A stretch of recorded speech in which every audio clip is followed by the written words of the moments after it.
All right, folks, here we are. My Country with Scott Cannon on Issues and Answers Friday night. It is 6:30 in the p.m. on Friday, March the 15th, 2024. Before we left to a break, we talked about the TikTok ban and the real impetus for the TikTok ban, which is the mainstream media and its apparatchiks and our government and its apparatchiks' inability to continue to propagandize the public, particularly young people who are circumventing their traditional media sources, radio, TV, cable, and using TikTok to discover things that, like, maybe Osama bin Laden wasn't 100% crazy. That was in the last segment. This segment, I wanted to talk about something that is, I've been saying for a long time. I started here during the 2016 election cycle. First, I was with Jonathan Booz and Lloyd Fisher on Monday nights. That's where I was for years. And we had a lot of battles on Monday night, often because by 2016, I had already become very, very critical of the Democratic Party. And for a few of those years, just me and Jonathan and a few other black people were very critical, but most black people were still solidly, the Democrats are right, the Republicans are wrong. That's just sort of a standard. It's been a standard political response in our community. But almost a decade later, we're seeing a reversal, the largest political realignment in most of our lifetimes. Unless you were alive when the Democrats and Republicans started to sort of switch sides during the civil rights movement, you have never seen anything like what we're seeing right now. John Byrne Murdoch from the Financial Times, who is the columnist there and the chief data reporter, actually dug deep into some data and found that we are in the middle of a racial political realignment. Just last week, a New York Times poll showed that Joe Biden was leading Donald Trump by less than 10 points amongst non-white Americans. 10 points. That is shocking. Joe Biden is leading Donald Trump by less than 10 points with non-white Americans. Now, for context, he won non-white Americans by 50 points in 2020. Just 4 years ago, he won by 50 points. Now he's only leading by 10 points with non-white Americans. When you average all the recent polls, the Democrats are losing more ground with non-white voters than any other demographic.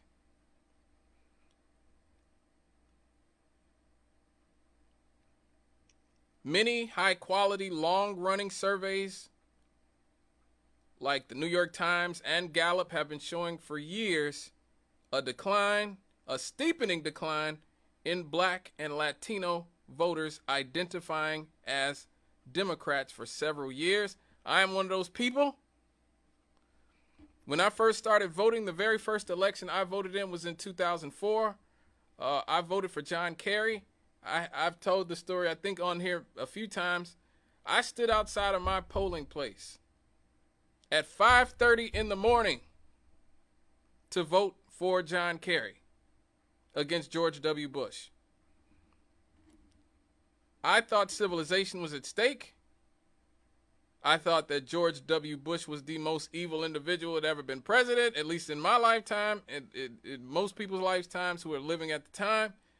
So I was so jazzed. I didn't even go to work that day. I was working at one of the car washes around here. I was like, I ain't going to work today. I'm taking off. I stayed up all night. I watched Michael Moore's Fahrenheit 9/11. I got up and walked to my polling place at 5:30 in the morning. I was that jazzed. I was there right when the poll workers were getting there, and they were like, "Whoa, you really?" I was like, "Yes, we got to get George W. Bush the hell out of here." That was my stance. And then he won. I remember I went to sleep once. I came back home. I woke up. I found out George Bush had won the president, won re-election, and I was absolutely crushed. I was absolutely crushed, y'all. I went to work the next day, and all my coworkers were crushed. I remember it was like somebody had died. It was like a funeral had happened because George Bush had gotten reelected. We were all sitting there at work just really depressed about it and really sort of having existential crises and just sort of commiserating with each other about what we were going to do now that George Bush was going to get a second term as president. But right after that, that's when information started leaking out. I learned that George Bush and John Kerry were cousins. I didn't know that at first. I found out that they were frat brothers, that they were part of the same Skull and Bones secret fraternity. And that's sort of when the light bulb started to turn on for me, that maybe the Democrats and Republicans don't hate each other as much as I thought they do. Maybe the Democrats and Republicans are just sort of playing out a game, sort of pro wrestling. I'm a big pro wrestling fan. Maybe they are just doing exactly what Hulk Hogan and Macho Man Randy Savage and The Rock and those people are doing, which is pretending to hate each other and playing out roles in some sort of elaborate play, some elaborate work that is that keeps us enthralled and keeps us from being focused on the sort of substantive issues. And so that's when I started to get sort of woke in the traditional sense, was that, wait a minute, these people are not really working against each other. These people are working together. They are cooperating. And that sort of changed my view of politics, even when I saw the emergence of Barack Obama.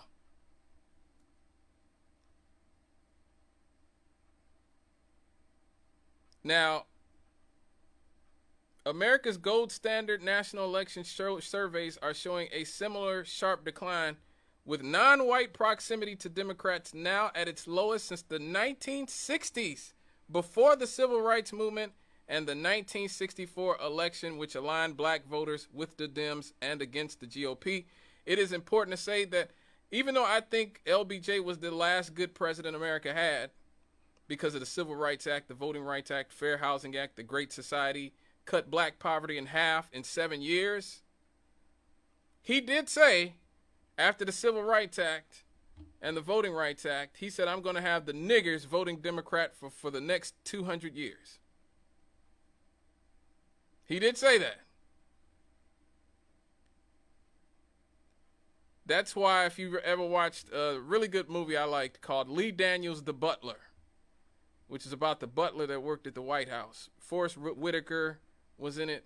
There's a scene in the movie where Cuba Gooding Jr., Forrest Whitaker, and the black butlers and workers at the White House are watching Lyndon Johnson give his civil rights speech. And they're saying, what does he care about civil rights? He says nigger more than we do. That's what they were talking about. Now, look, Lyndon Johnson may not have been the nicest guy in the world. He may have had his own racial issues. He voted against the Civil Rights Act when he was in the House in Texas. But when he was president, he came through in a big way. So I'll give him his props, even if he had some sort of racial. Who doesn't? Most people are racist. I don't care about that. I care about your policies. You know, that's why I don't give Bill Clinton and Joe Biden and all these other people, a break for their horrific policies that have affected the black community just because they show up, they seem to be cool with some black people. I don't care if you're cool with black people. Your policies are putting us in prison by the millions and sending our jobs overseas and making our communities poor. So I don't care about your personal opinions. Lyndon Johnson, whatever his personal opinions of black people were, he got the Civil Rights Act done and the Fair Housing Act and Voting Rights Act done. He even blackmailed some senators to get all that stuff done. He went out of his way to get those things done. You think Joe Biden couldn't blackmail Joe Manchin, whose wife and daughter are under federal investigation, to go along with some of the things he could have done for black people? Of course he could have. He didn't want to. Which is why I'm not voting for him, and which is why people in my generation and the next generation are not falling for the Democrats' crap anymore. Now, this story goes into the... hold on, caller, I'll get to you. The story actually goes into what is driving the factors of what is causing the move away from the Democratic Party for minorities. They say one factor is fading memories. The civil rights movement and 1964 realignment formed very strong political bonds for the people who lived through it, but this is less true for more recent generations. That is true. The bond between young black Americans and Democrats is far weaker than among older black folks. Older black people, still have a belief in the inherent goodness, or at least the inherent fairness of the Democratic Party on some level. Those of us who are younger, we see the game being played because, like we talked about in the first segment, we have TikTok, we have YouTube, we have Twitter, we have places where we can circumvent the propaganda from the billionaire-owned media.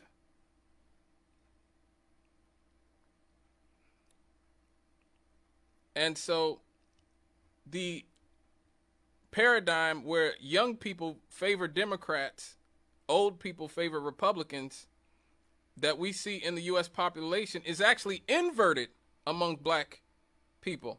The oldest black Americans, whose political alliances were formed in the 60s and 70s, identify as Dems over Republicans by a margin of 82%. Amongst the youngest black voters who have grown up in a very different socio-political environment, the Democratic advantage is just 33%. 33%.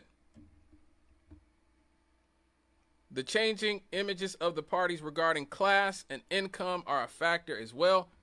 In 2020, the richest third of voters favored the Democrats for the very first time, and the Republicans improved with the poorest people in the country.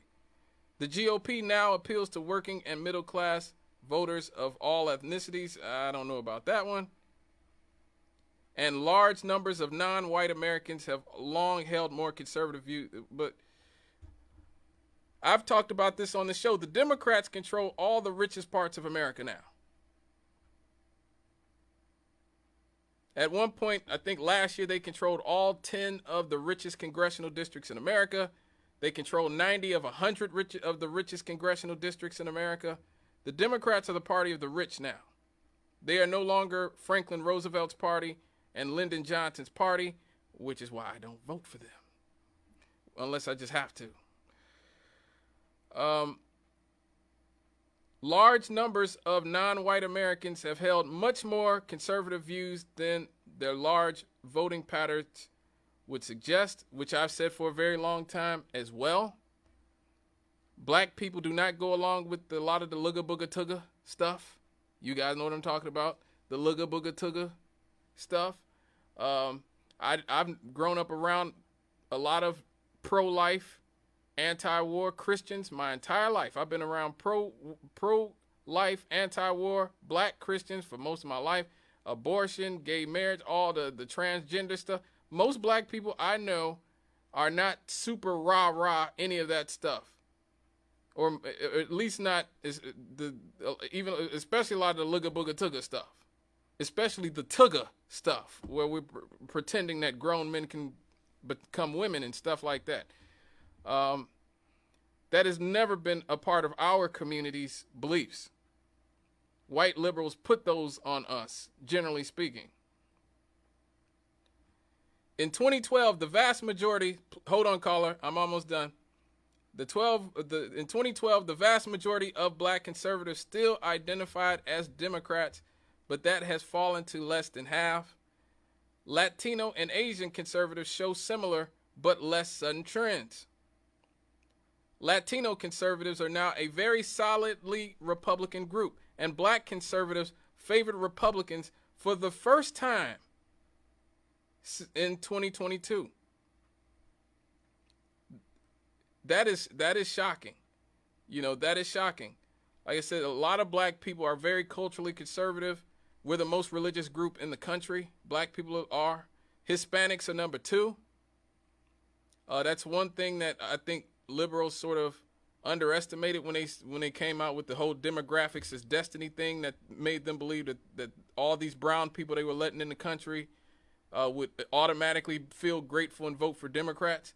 No, a lot of these people are religious as hell. They are very religious. Not our type of religion. Our religious is, I ain't going to church on Sunday, but I believe in God. I pray, you know what I'm saying? And I wish people well. That's American religious now, okay? These are people who live in the church.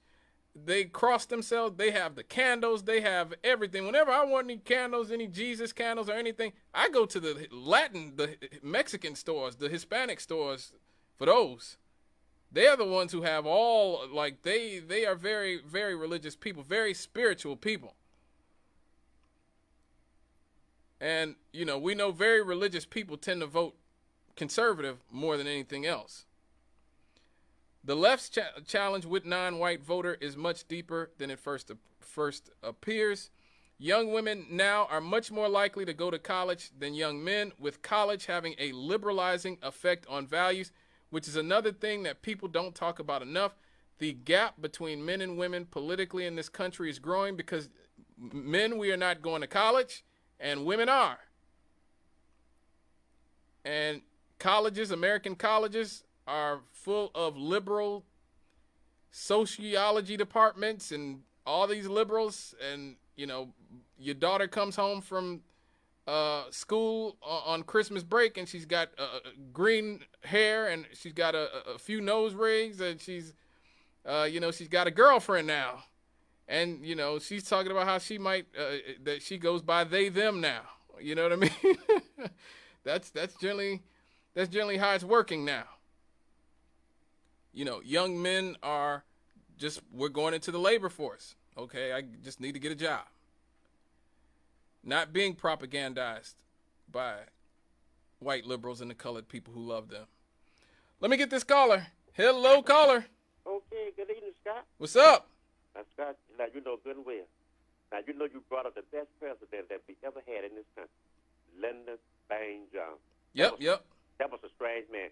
Now, when that man was down there in Texas, Scott, that man wouldn't do nothing to help black.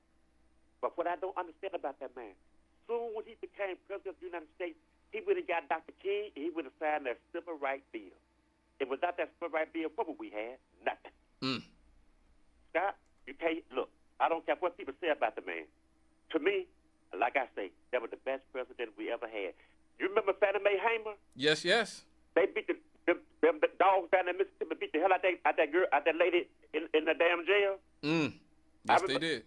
Exactly. Now, she finally made it in the politics. She made it big, man. I remember when Lyndon Baines Johnson went and checked on her. Man, Lyndon Baines Johnson, like I say, people say what they want to say about what he did in Texas. Without him, without civil rights, we wouldn't have had nothing. Wow. Now, but for what I can see, those little dogs trying to take that away, and many others. I agree. Thank you for your call. Okay. It's all good. I agree. Like I said, I think LBJ is the last good president we had in this country, especially for black people.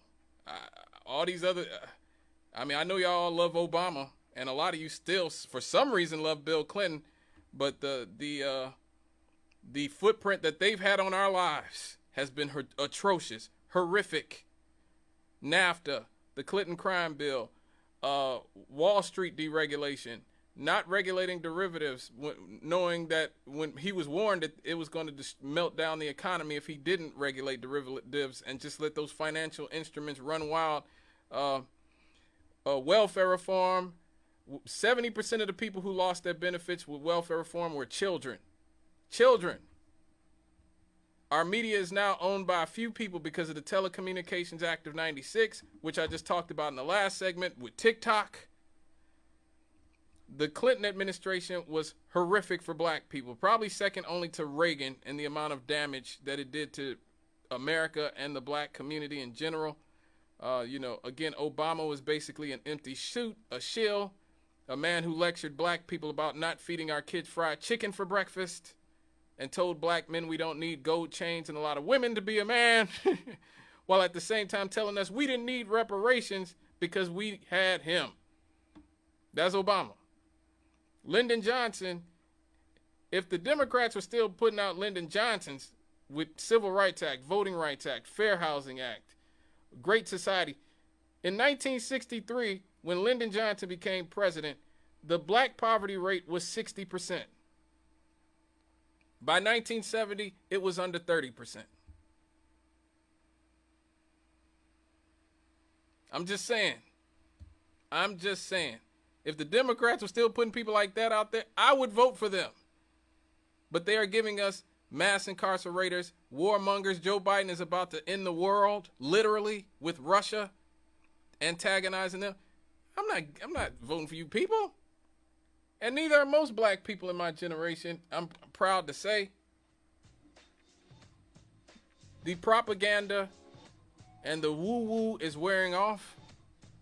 If the Democrats want to win our generation's vote, millennials and Zoomers, they're going to have to come with it. Reparations. Talk about the prison industrial complex and how you're going to end it, Joe Biden. Talk about how you're going to get us out of all these wars instead of escalating with Russia and funding a genocide in Israel. I thought you were going to be FDR. I thought you were going to be LBJ. So now the Democrats are a party of basically scared older black people and uppity white liberals. That's basically the Democratic Party base. Now, luckily for you guys, white women are the biggest base in the country, the largest political base in the country. The largest political base in the country. So with this abortion, I still think Joe Biden is the favorite to win, just because I think white women are not going to let Donald Trump and them take abortion from them. And I think that will ultimately do the trick.